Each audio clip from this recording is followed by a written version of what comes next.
Bienvenue à l'Église 180. Si vous êtes ici pour la première fois, sachez que ça nous fait plaisir de vous accueillir et qu'on espère vraiment que votre expérience parmi nous sera des plus agréables. Aujourd'hui, vous allez entendre un discours simple et actuel au sujet de la Bible. Vous pourrez aussi apprécier une musique positive, contemporaine, imprégnée de foi et d'espoir, le tout dans une ambiance décontractée, tout en savourant un bon café. Les dimanches matins, nous offrons aussi un service à l'enfance afin que vos enfants aient du plaisir, soient en sécurité et que vous ayez l'esprit tranquille tout au long de l'événement. Pour ne rien manquer, suivez-nous sur notre page Facebook ou visitez notre site Web. Au nom de toute l'équipe de l'Église 180, bonne rencontre!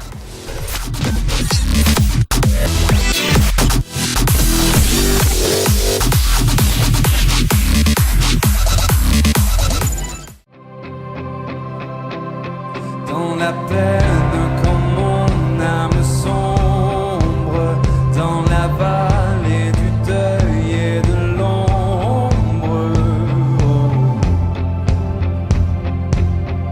Jésus, je te suivrai, car tu es mort pour moi.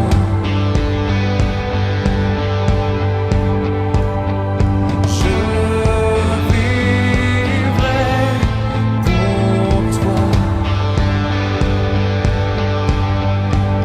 Tu t'es offert sans rien garder. Tu as souffert pour me sauver. Jésus, je te suivrai. Je t'aimerai plus que la vie, te servirai malgré le prix. Oh, Jésus, je te suivrai.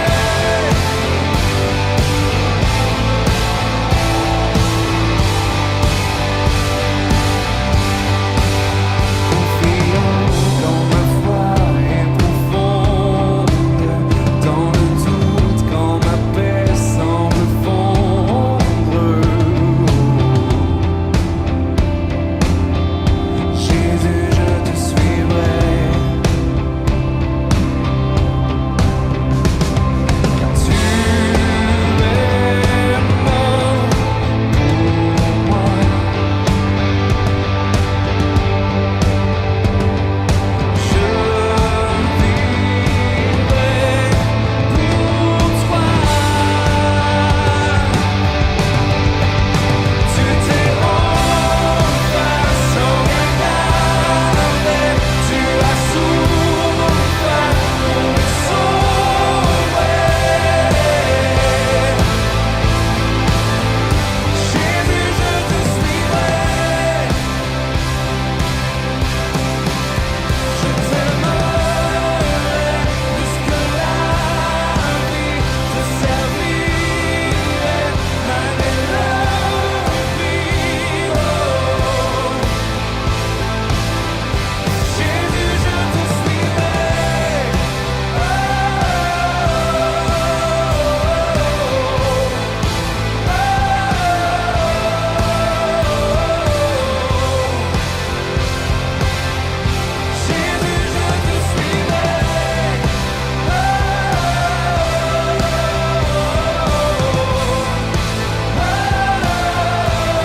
te suivrai. Jésus, je te suivrai. Jésus, je te suivrai.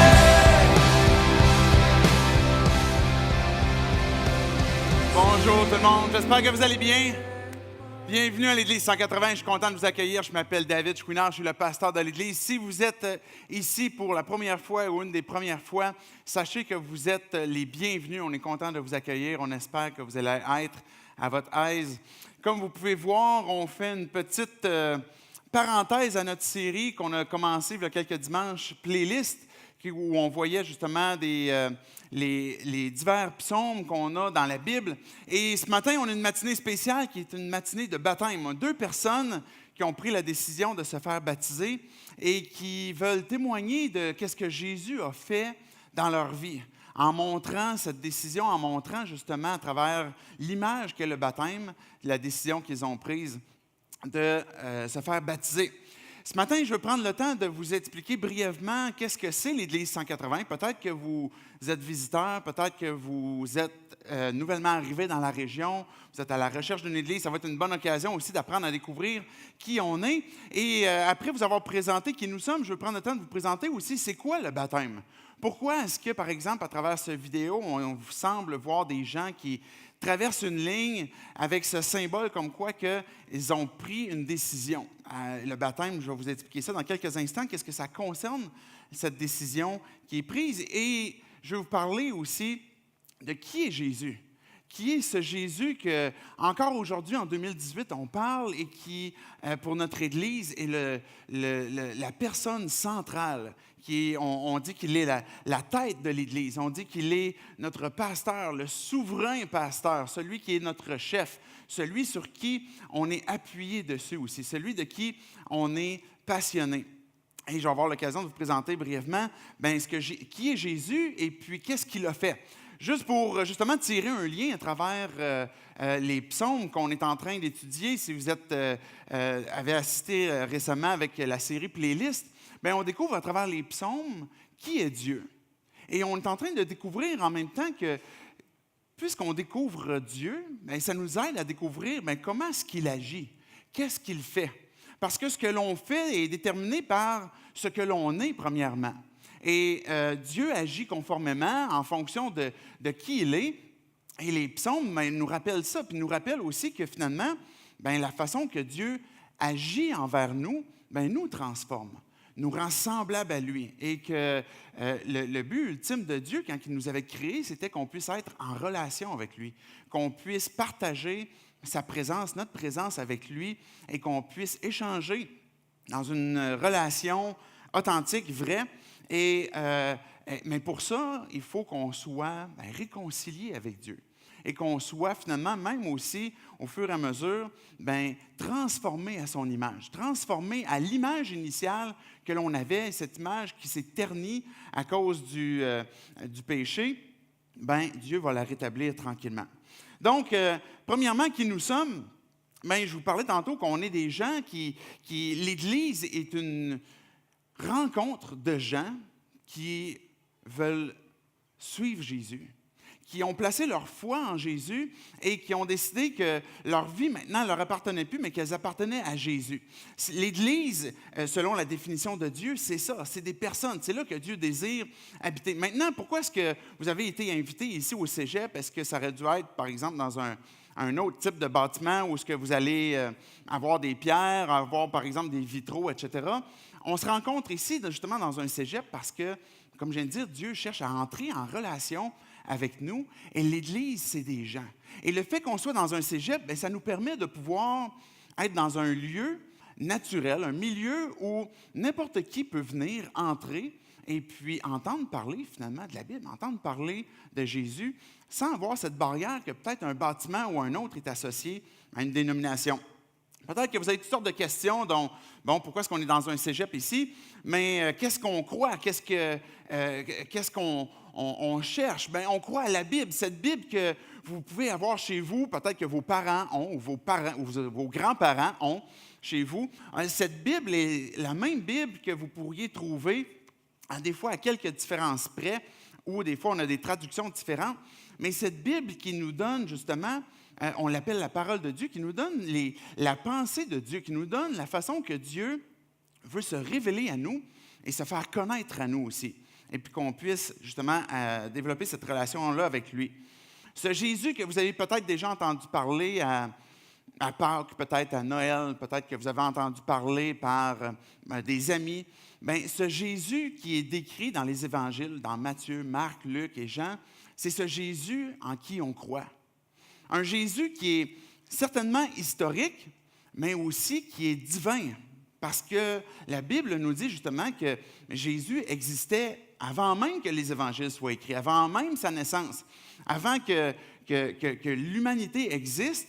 Bien, la Bible nous dit que Jésus existait parce qu'il est éternel et qu'on tire justement notre vie de lui, de par sa création, la façon qu'il nous a créés, comme je disais tantôt, à son image.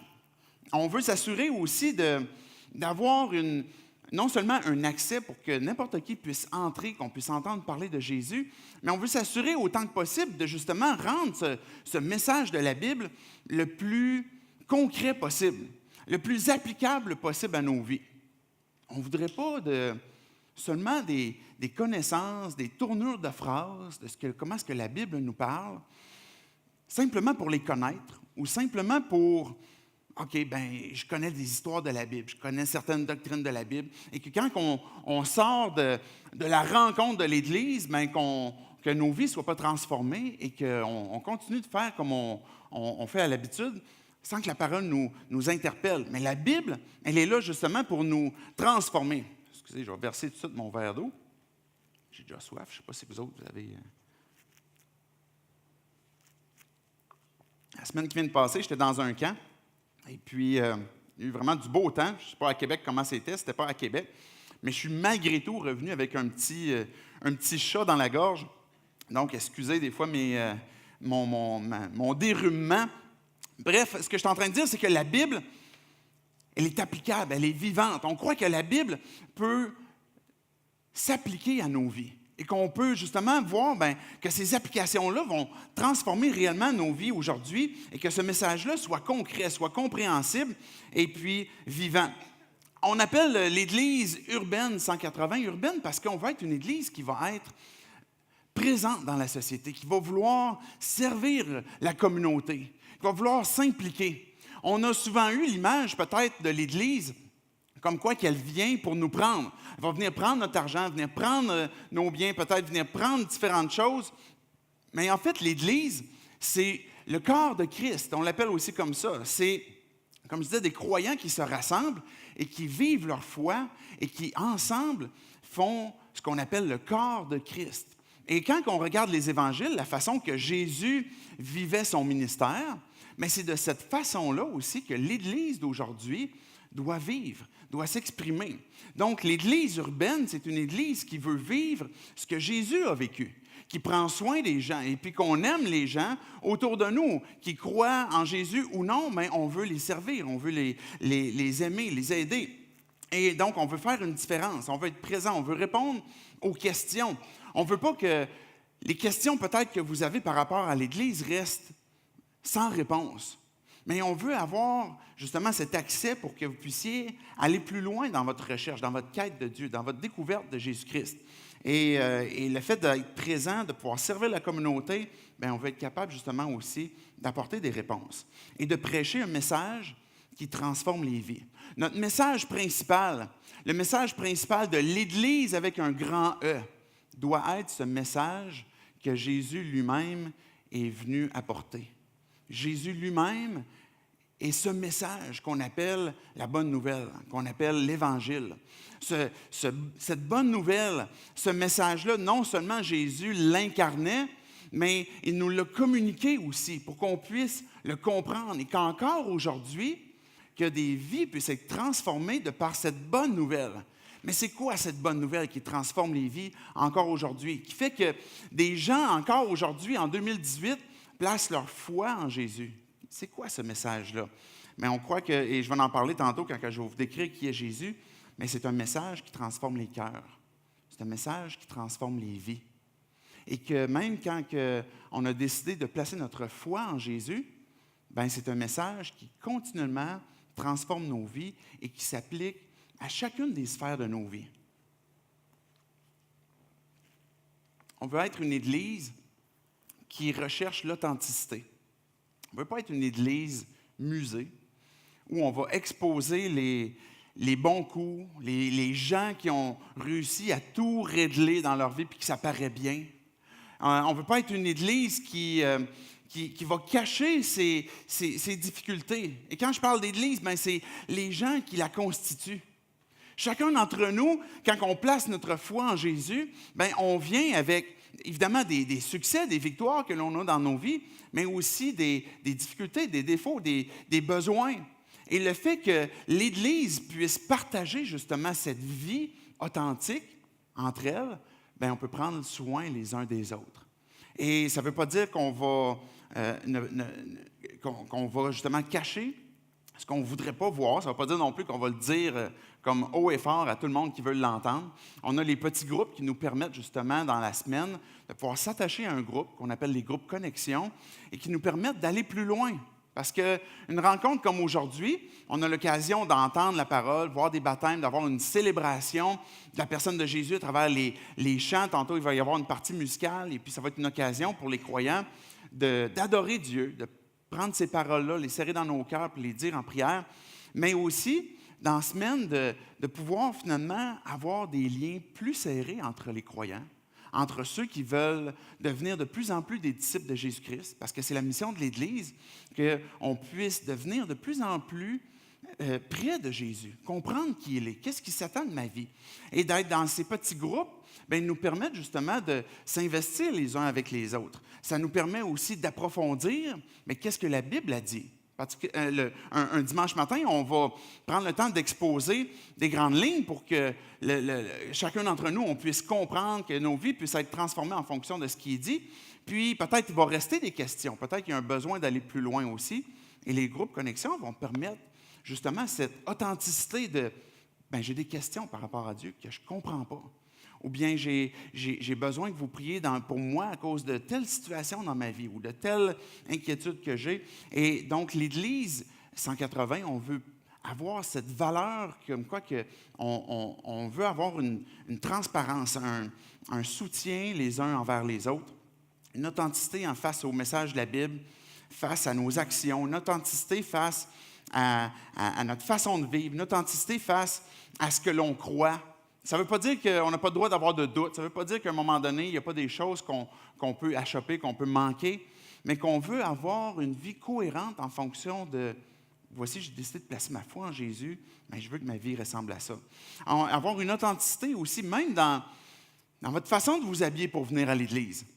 Et peut-être que vous aimez mettre la cravate, puis le nœud papillon, puis peu importe ce que ce serait. Vous êtes les bienvenus de le faire.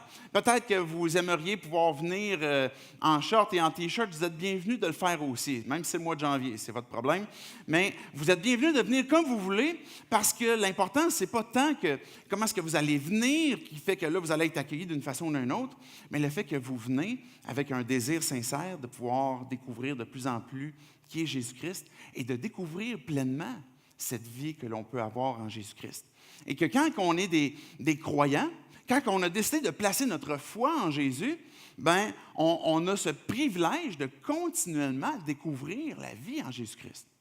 Peut-être qu'on se retrouve même dans une période de nos vies où on a l'impression qu'on stagne, qu'on a l'impression peut-être même qu'on a fait un détour et qu'on s'est éloigné et que Dieu nous invite à revenir. Et qu'on peut redécouvrir la vie en Jésus-Christ, et pleinement la vie en Jésus-Christ. Et la même chose si vous êtes dans cette quête de Dieu, cette quête de qui est Jésus, à partir du moment que vous allez prendre une décision de le suivre, bien, ça va vous permettre justement de découvrir pleinement la vie en Jésus-Christ. Je vais vous montrer tantôt un court texte, un verset qui dit beaucoup, que j'ai eu l'occasion justement de partager là où j'étais la semaine passée, dans un camp, et qui m'interpelle beaucoup. Et qui nous montre justement, bien, qui est Jésus? Qu'est-ce qu'il a fait? Et comment est-ce que ça transforme nos vies d'une façon vraie, concrète et même, je dirais, puissante. Maintenant, vous êtes peut-être familier avec les baptêmes qui se font par, bien, soit par exemple avec des bébés, par exemple par aspersion, où ce que vous allez avoir des gouttes qui vont être lancées, puis que ça va être une forme d'eau qui va faire le baptême. Et là, vous voyez un gros bain en avant, puis vous dites, bien, qu'est-ce que c'est ça, cette affaire-là? Puis là, j'ai entendu que c'est des gens qui, en plus, sont des adultes, qui sont en âge de décider, qu'est-ce que c'est ça? Ça vous paraît peut-être peu commun, sinon pas commun du tout. Peut-être vous posez justement la question. Bien, dans la Bible, on voit à 27 reprises, par exemple dans le Nouveau Testament, que les gens qui se font baptiser, c'est des décisions personnelles. C'est des gens qui ont décidé, de prendre la décision de « je veux me faire baptiser ». Et ça relève d'une décision basée justement sur une capacité à prendre une décision, à évaluer, à faire le choix entre le bien et le mal. Est-ce que des enfants peuvent être baptisés? La réponse est oui, des enfants peuvent être baptisés. Mais des enfants qui ne sont pas en raison de comprendre la décision qu'ils prennent, bien, on ne les baptise pas parce qu'on veut s'assurer que les gens, chacun d'entre nous, qui prenons cette décision, mais que ça soit justement une décision qui est personnelle. Il n'y a pas personne qui prend cette décision-là pour vous.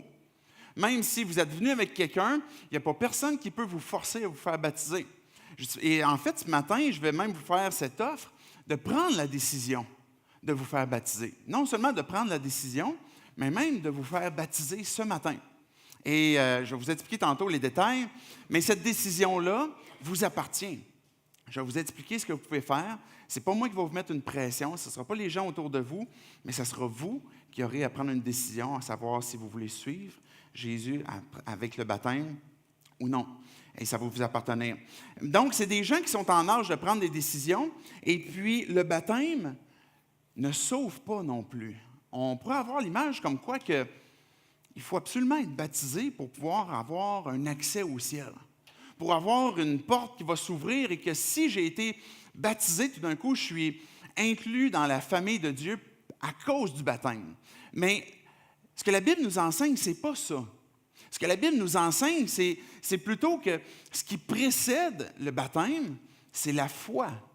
C'est-à-dire le fait que je crois que Jésus est mort, ressuscité, qu'il est mort pour mes péchés, que je crois que je suis séparé de Dieu à cause du mal que j'ai fait, et que quand je place ma foi en Dieu, et que je crois que le Père m'a donné son Fils pour obtenir la vie, bien à ce moment-là, cette foi-là me permet un peu comme une main, me permet de saisir ce qu'on appelle la grâce de Dieu, ce qu'on appelle la faveur de Dieu. Le don que Dieu nous fait à chacun d'entre nous pour qu'on puisse être sauvés, qu'on puisse être transformés. Et c'est ça qui fait que nos vies sont transformées. C'est ça qui fait que on appelle des fois le bon larron. Là. Larron, c'est un criminel, dans le fond, là, ce que ça veut dire. Fait que le bon criminel, je ne sais pas si ça existe, des bons criminels.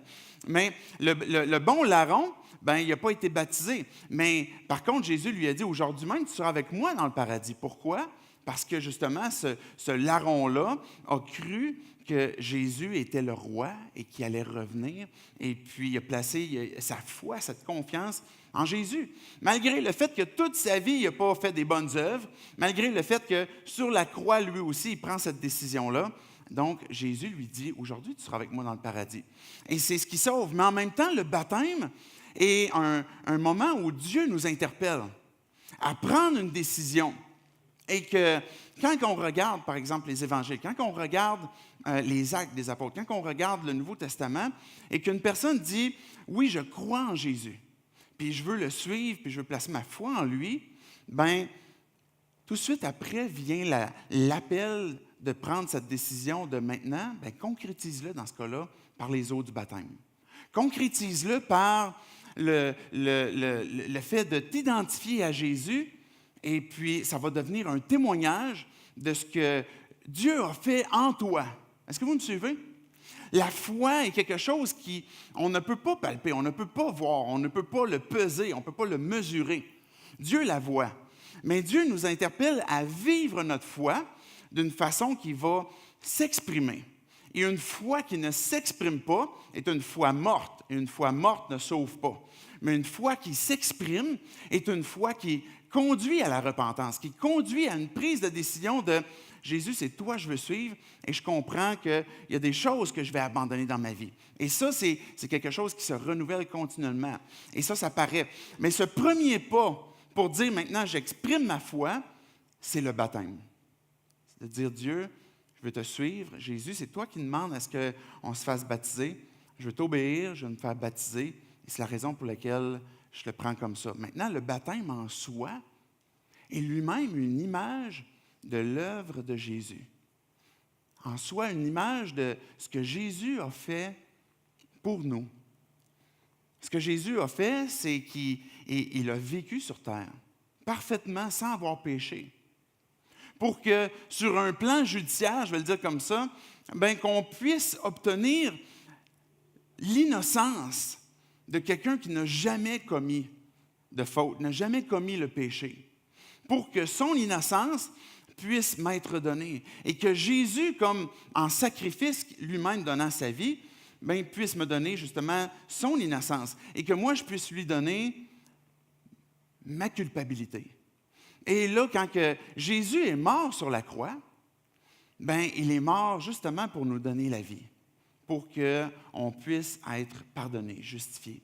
Et à ce moment-là, ben, quand Jésus est mort, ben, on l'a mis au tombeau. 3 jours après, il est ressuscité pour attester justement cette œuvre de Dieu, justement attester que le salut est accompli, s'accomplit par la personne de Jésus-Christ et que la nouvelle vie que l'on peut avoir en lui est accessible, elle est disponible. Est-ce que vous me suivez?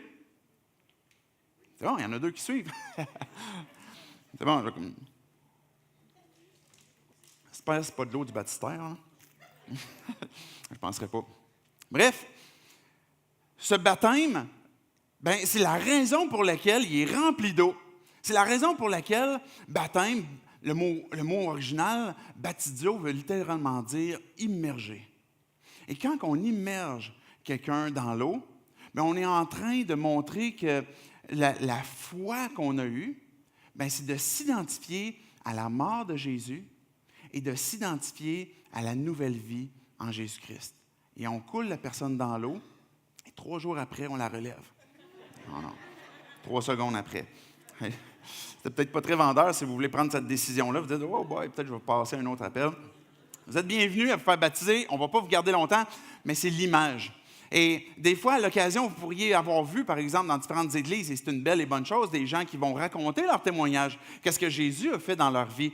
Et si vous voulez vous faire baptiser un jour et puis que vous aimeriez pouvoir donner votre témoignage, c'est une chose que vous êtes bienvenus de le faire. Mais ce n'est pas non plus un prérequis pour vous faire baptiser. Parce que, comme je viens de l'expliquer, le baptême en soi, c'est un témoignage. C'est une expression de « voici mon identité en Jésus-Christ, que je crois qu'il est mort et ressuscité pour ma vie. Voici cette décision que j'ai prise et que je suis mort et que je suis ressuscité et que je vis avec Jésus maintenant dans cette nouvelle vie avec lui. » Et ce matin, bien, je vous fais cette offre-là justement de prendre cette décision. Peut-être que ça fait longtemps que ça vous tourne en tête, peut-être que vous vous posiez la question, est-ce que je vais me faire baptiser? Si vous êtes une personne qui est en âge de décider, qui est en âge de réfléchir, de prendre une décision, bien, vous êtes bienvenus ce matin de prendre cette décision-là, de vous faire baptiser. Et si vous prenez la décision ce matin, bien, il y aura des gens qui seront en arrière pour vous rencontrer, tout simplement pour voir si vous avez des questions et si vous compreniez aussi, comme il faut, justement, cet aspect du message de l'Évangile qui peut vous sauver et de voir, justement, bien, est-ce que vous avez pris cette décision de suivre Jésus. Ce n'est pas non plus le fait de se faire baptiser une réaction à, bien, moi, j'ai connu d'autres choses, je suis en réaction avec le baptême que j'ai reçu quand j'étais bébé. Ce n'est pas ça l'idée. Ce n'est pas non plus l'idée de vouloir absolument faire un mouvement en réaction de quelque chose que peut-être vous avez déjà vécu, vous avez déjà eu. Ce n'est pas de renier l'héritage ou l'amour que vos parents ont eu à ce moment-là, mais c'est une décision plutôt qui vous appartient aujourd'hui de dire, bien maintenant, je choisis de suivre Jésus. C'est moi qui prends cette décision-là. Et puis, je veux le suivre. J'ai besoin d'un sauveur. Je reconnais justement que j'ai besoin de prendre personnellement cette décision-là. Je ne sais pas si vous avez écouté les Héros de la Galaxie à quelques reprises, ou peu importe les films de Marvel. J'ai apporté une petite image. Une des choses qui ressort beaucoup ces temps-ci, c'est justement les vieux succès souvenirs. Hein? Les gardiens, je dis quoi là? Les gardiens de la galaxie qui reviennent, et ça c'est juste un exemple, qui reviennent aux vieux succès souvenirs de, justement, par exemple, des tunes des années 80, des années 70. On entend beaucoup ça, justement, qui circule et puis qui revient à la radio. On fait des remakes, des fois, de films, de toutes sortes de trucs. Et puis, il semble y avoir une espèce de retour, peut-être parce que, justement, c'est peut-être un peu marketing, parce qu'on réussit à accrocher les parents et les enfants. Je ne sais pas, c'est peut-être ça l'idée. Mais ce retour à quelque chose qui est passé, quelque chose qui est vintage et puis qui nous paraissait bien, nous paraissait bon à l'époque et puis qui a bien vieilli, qui a bien avancé dans le temps, puis qu'on ressort ça, puis on se dit, ben, tu sais, c'est encore cool aujourd'hui, finalement. C'est pas si poche que ça, même si ça appartient au passé. Jésus est un personnage que vous avez peut-être entendu, qu'on a entendu parler à plusieurs reprises, qui est venu là, un peu plus de 2000 ans, mais même s'il s'est passé plusieurs années, Jésus demeure exceptionnel. Jésus demeure quand même plus qu'un succès souvenir, je pense qu'il demeure un succès présent encore aujourd'hui. à transformer nos vies. Et que cette motivation que peut-être on peut avoir justement à redécouvrir les choses du passé, on a avantage à en profiter en ce qui concerne Jésus. Jésus, tantôt, je vous en parlais comme Emmanuel, Dieu parmi nous, celui qui est vivant, celui qui transforme encore des vies aujourd'hui, celui qui est pas juste né en l'an 0, on va dire ça comme ça, puis qui est mort 33 ans après, mais qui, avant toute chose, existait, parce qu'il est Dieu. Regardez le court texte que je veux vous présenter ce matin. Je vais simplement regarder en 3 parties, rapidement. Galates 2:20, un verset que j'aime beaucoup, puis que je vous encourage à lire, relire, même mémoriser. Et je l'ai mis dans une traduction différente pour qu'on puisse peut-être le voir différemment si vous êtes habitués. J'ai été mis à mort avec le Christ sur la croix, de sorte que ce n'est plus moi qui vis, mais c'est le Christ qui vit en moi. Car ma vie humaine actuelle, je la vis dans la foi au Fils de Dieu qui m'a aimé et a donné sa vie pour moi. Quand on parle de Christ, on parle de Jésus. On parle de ce Jésus exceptionnel qui transforme les vies encore aujourd'hui. On parle de Christ, ce titre que l'on a donné à Jésus, qui veut dire tout simplement, finalement, Messie, celui qui a été choisi. Celui qui a été choisi par Dieu pour nous être donné, pour transformer nos vies, pour nous sauver, pour nous donner une nouvelle vie en lui. Jésus, peut-être que tu as entendu parler de lui justement de différentes façons, puis aujourd'hui, on en parle un peu peut-être comme le petit Jésus de plâtre, là, un petit Jésus qu'on trouve en dessous d'une crèche. Mais on entend parler de lui, mais peut-être de la croix aussi. Et qu'est-ce que ça veut dire? Qu'est-ce que ça implique, la croix? Quand on parle de cette croix, bien, peut-être qu'à l'époque, la croix n'était pas quelque chose de très populaire. Elle avait peut-être une autre connotation où ce que ça signifiait, symbolisait justement, bien justement une forme de châtiment, une forme de punition qu'on donnait aux criminels qui avaient mal agi. Et puis, c'était la peine de mort, finalement. Et les Romains étaient très habiles, si je peux le dire comme ça, étaient très fervents des croix. Et puis, il y avait beaucoup de monde crucifié. Il n'y avait pas juste Jésus qui a été crucifié. Il y avait beaucoup de gens qui étaient identifiés comme criminels et puis qui étaient crucifiés. Donc, pour le monde, bien, ça manifeste justement la méchanceté. Ça manifeste justement l'aspect comme quoi on a fait des choix qui sont à l'encontre de la loi terrestre, et ultimement, mais de la loi de Dieu. Et qu'on est même ingénieux des fois à inventer des choses pour arriver à nos fins. La Bible nous dit qu'on est ingénieux au mal. La croix reflète justement cette idée de punition, de condamnation, qui est plus des termes populaires aujourd'hui, qui sont plus des concepts qu'on aime beaucoup entendre. Mais le message de la bonne nouvelle commence par cette difficulté que l'on a avec nos propres vies. Puis si on est honnête avec nous-mêmes et si on prend le temps de réfléchir à nos propres vies, à nos propres cœurs, on va être conscient, on va pouvoir voir que c'est vrai. J'ai fait le choix un jour ou l'autre, à un moment donné, de mal agir, d'avoir menti à quelqu'un, d'avoir dit des mauvaises paroles, d'avoir trompé, d'avoir été hypocrite, d'avoir volé. Peu importe qu'est-ce que ce serait, on va rapidement voir qu'un jour ou l'autre, on a fait ce choix. Et peut-être même qu'on va pouvoir voir que dans nos propres vies, on a mis même notre intelligence à essayer de concevoir le mal pour ne pas se faire pogner ou pour que ça puisse durer le plus longtemps possible.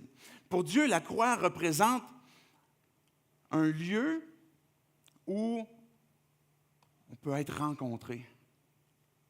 Parce que pour Dieu, c'est le lieu qu'il a choisi pour que son Fils puisse aller. Et Jésus a été identifié comme étant un criminel. Et les gens le savaient qu'il ne l'était pas. Les gens n'avaient aucune raison de dire de Jésus qu'il était un criminel. Puis même Pilate, qui a dit qu'il était en position de décider si Jésus allait être crucifié ou non, bien, a sorti cette expression encore aujourd'hui populaire, « je m'en lave les mains ». Que le sang de cet homme-là retombe sur vos têtes.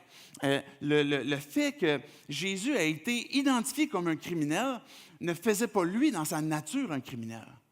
mais c'est le lieu où Jésus, Dieu, parce que Jésus est Dieu, qui est venu nous rencontrer, que le Père nous a donné pour que Jésus puisse donner sa vie en sacrifice. C'est un point de rencontre. C'est un lieu où, justement, chacun d'entre nous, on peut aller et rencontrer Dieu. Que si présentement tu es à la recherche de Dieu, que si présentement tu veux en connaître plus sur Jésus, le point de rencontre où un jour tu vas aller pour découvrir personnellement, découvrir qui est Dieu, qui est Jésus, c'est la croix. Parce que c'est là qu'est le point de rencontre que Dieu a choisi pour donner son Fils, qui est le point de rencontre pour nous donner ce qu'on appelle la rédemption, le salut. C'est aussi, la croix, c'est une occasion de Dieu à prouver son amour envers nous. Je vais vous expliquer dans quelques instants le verset qu'on vient de lire, mais je vais simplement donner quand même quelques énoncés pour qu'on puisse bien comprendre avant qu'on parle plus précisément de la croix, et que là, ça va pouvoir ressortir, ça va faire du relief. Mais la croix est une expression de l'amour de Dieu, parce que Dieu a choisi de donner son Fils. Dieu, dans son amour profond pour toi, pour l'humanité, il a décidé de donner ce qu'il y avait de plus cher, Jésus, son Fils unique. Et peu importe à quel moment de ta vie tu penses, peu importe le moment le plus sombre de ton cœur, de tes pensées, le pire coup que tu as fait, là où tu as eu le plus honte jusqu'à maintenant, tu peux savoir que même à ce moment-là, Dieu t'aimait. Et que Dieu est mort pour toi, qui t'a prouvé son amour, pour que ce moment-là aussi soit comblé dans ce qui peut appartenir dans la rédemption. Qu'il n'y a rien qu'on peut être trop loin, il n'y a rien de trop gros qu'on a fait. Il n'y a pas de fossé ou de puits trop profond qu'on est descendu que Dieu ne peut pas venir nous chercher. Et c'est pour ça que, pour nous aujourd'hui, à l'Église 180, c'est pour ça que l'Église chrétienne, qui est attachée à la Bible, va continuellement prêcher ce message de la croix. Un message qui peut-être aujourd'hui dérange, peut-être qu'aujourd'hui est encore peut-être un peu, on va dire, ah, ça c'est archaïque, il me semble que c'est plus de la bonne musique comme dans les années 70, là. Il me semble que ça sonne faux. Mais pourtant, c'est ce message-là qui, encore aujourd'hui, apporte la transformation, apporte le pardon, apporte la rédemption. Et c'est ce message-là, justement, où qu'on peut comprendre qu'on peut obtenir le salut. Ce qu'on appelle ce mot de salut qui fait qu'on est délivré, qu'on est pardonné du mal que j'ai choisi de faire, qui me sépare de Dieu. Parce que Dieu étant parfait, parce que Dieu étant juste, parce que Dieu étant saint, qu'on puisse obtenir le pardon. Parce que Dieu ne va pas juste se fermer les yeux pour dire « OK, c'était quasiment rien finalement. Ah, tu sais, c'était peut-être pas si gros que ça. Ah, il y en a tellement d'autres qui l'ont fait avant toi. » Moi, en tout cas, j'entends ça souvent, ces raisons-là, avec mes enfants. Hey, il n'avait pas le droit de faire ça. Oui, mais c'est parce qu'il l'avait fait, lui. Hey, mais pourquoi tu as fait ça? Oui, mais c'est parce que l'autre a passé, il a fait ça. On va souvent se justifier avec des voici l'autre, il l'a fait, puis l'autre, il l'a fait, puis on pense que ça peut finalement permettre comme quoi que je vais être pardonné à cause de ça, parce qu'il y en a d'autres avant moi qui l'ont fait. Mais Dieu, dans sa perfection et dans son amour parfait, puis dans sa sainteté parfaite, il a pu concilier ces deux aspects-là de sa personne de je veux que ceux qui vont entrer dans ma présence soient sans péché, soient sans faute.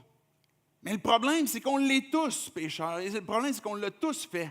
Et que Dieu, avec son amour parfait envers nous, mais sa sainteté, c'est la raison pour laquelle il nous a donné Jésus, pour qu'on puisse être pardonné. Et que Jésus puisse nous donner son innocence et qu'on puisse lui donner notre culpabilité. Et on peut regarder le premier aspect. J'ai été crucifié avec Christ. Je vais inviter les musiciens à s'avancer et je vais résumer les derniers aspects de ce texte-là. J'ai été crucifié avec Christ. On peut revenir même au texte complet, s'il vous plaît, de Galates 2:20. Mais ce que la croix représente, c'est le fait que je peux être pardonné de mes péchés. Ce que la croix représente, c'est que tu peux venir à Dieu et lui dire « Pardon, je demande ton pardon parce que j'ai mal agi. » Et souvent, on pourrait avoir cette tendance à vouloir régler, à vouloir chercher à enlever, laver, essayer de nettoyer ce mal, peut-être ce péché qu'on a fait. Puis Jésus nous invite à « Viens ». Parce que c'est la raison pour laquelle j'ai été crucifié. C'est la raison pour laquelle j'ai donné ma vie, pour que tu puisses être pardonné. Et quand Paul va dire « j'ai été crucifié avec Christ », c'est que le péché est tombé sur Jésus. La punition du péché est tombée sur Jésus. Et que si je suis crucifié avec Jésus-Christ, ben c'est que la punition qui me sépare de Dieu, c'est Jésus qui l'a subi par sa mort. C'est la raison pour laquelle que Paul va dire « j'ai été crucifié avec Christ ». Et que la punition du péché, à partir du moment où je viens à la croix, puis que je dis à Dieu que j'ai besoin de son salut, puis que je veux me repentir, je veux abandonner ma vie, je veux faire ce 180, un demi-tour pour dire j'abandonne ma vie, j'abandonne ma marche que je fais sans toi pour te suivre maintenant. Mais maintenant, cette punition, elle est enlevée, ou est tombée sur Jésus. Et que si je vis aujourd'hui, le texte dit, on peut revenir à la suite du texte, j'ai été mis à mort avec le Christ sur la croix, de sorte que ce n'est plus moi qui vis, mais c'est le Christ qui vit en moi. Et que le désir de Dieu est de pouvoir justement partager la vie avec toi, de pouvoir marcher avec toi. Que si tu es un enfant de Dieu aujourd'hui, tu peux dire, Christ vit en moi. Et que j'ai le fait que Dieu vit en moi, bien, qui va me donner à chaque instant, à chaque jour, encore avec des difficultés avec lesquelles je peux avoir, mais cette puissance pour continuer d'avancer. Parce que je place ma foi en lui. Parce que je continue à chaque jour de dépendre de sa grâce, de son intervention. Et c'est lui qui vit en moi. Et que cette puissance que le péché a sur ma vie, la puissance de Christ, la puissance de la croix est plus grande. Car ma vie humaine actuelle, je la vis dans la foi, dans la confiance au Fils de Dieu qui m'a aimé et qui a donné sa vie pour moi. Il n'y a plus rien maintenant qui peut m'enlever cette assurance, cette espérance qui est vivante, comme quoi que si Jésus est mort pour moi, que si Jésus m'a donné, si le Père m'a donné Jésus, le Fils de Dieu, et qu'il a donné sa vie pour moi parce qu'il m'a aimé, mais que s'il a fait volontairement ce choix pour nos vies, je peux avoir cette confiance, cette espérance de lui appartenir pour toujours, d'être délivré aussi de la présence du péché. J'aimerais qu'on puisse simplement prier en terminant. Et juste avant qu'on prie,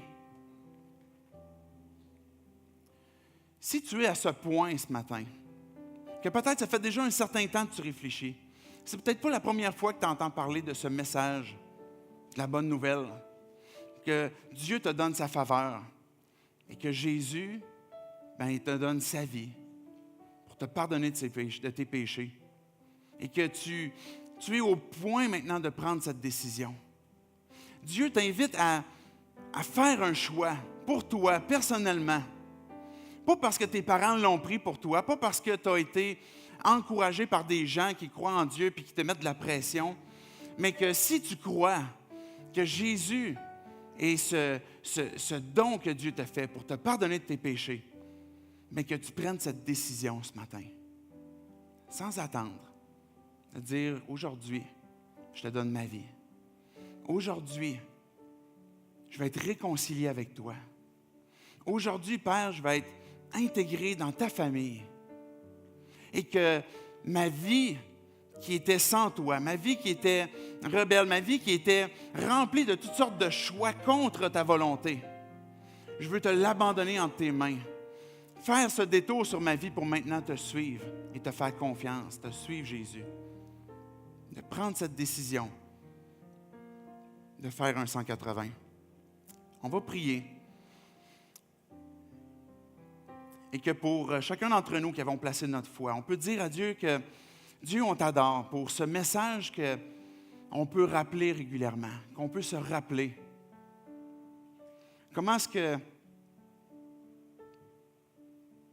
même Paul, après plusieurs temps qu'il avait placé sa foi en toi, Dieu, pouvait se rappeler, j'ai été crucifié avec Christ. Que la punition du péché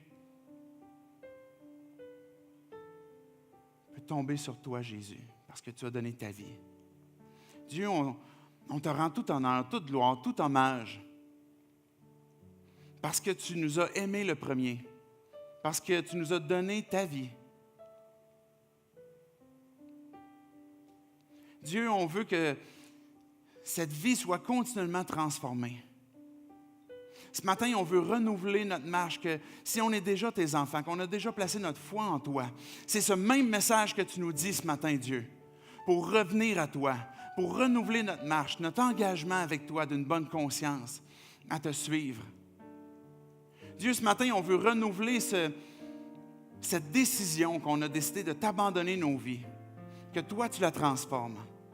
Que toi, tu as cette puissance justement pour nous conduire et de vivre ce message. Que tu sois glorifié à travers nos vies et par nos vies, dans nos vies. Et que Dieu, si on est à ce point ce matin de prendre cette décision, pas parce que quelqu'un me pousse, mais parce que toi, Dieu, tu m'invites à le faire. À placer ma confiance en toi. Ce matin, Dieu, je veux te dire cette décision que je veux prendre. Jésus, j'ai besoin de toi.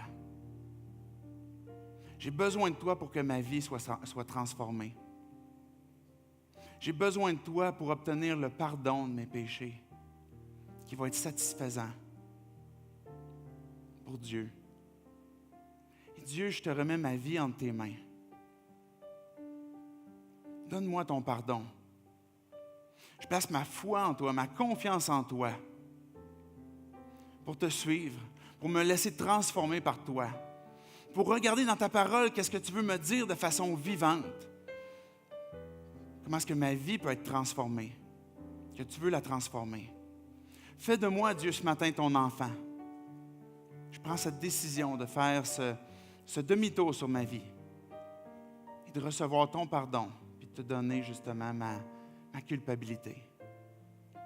C'est dans ton nom, Jésus, qu'on prie ces choses. Amen.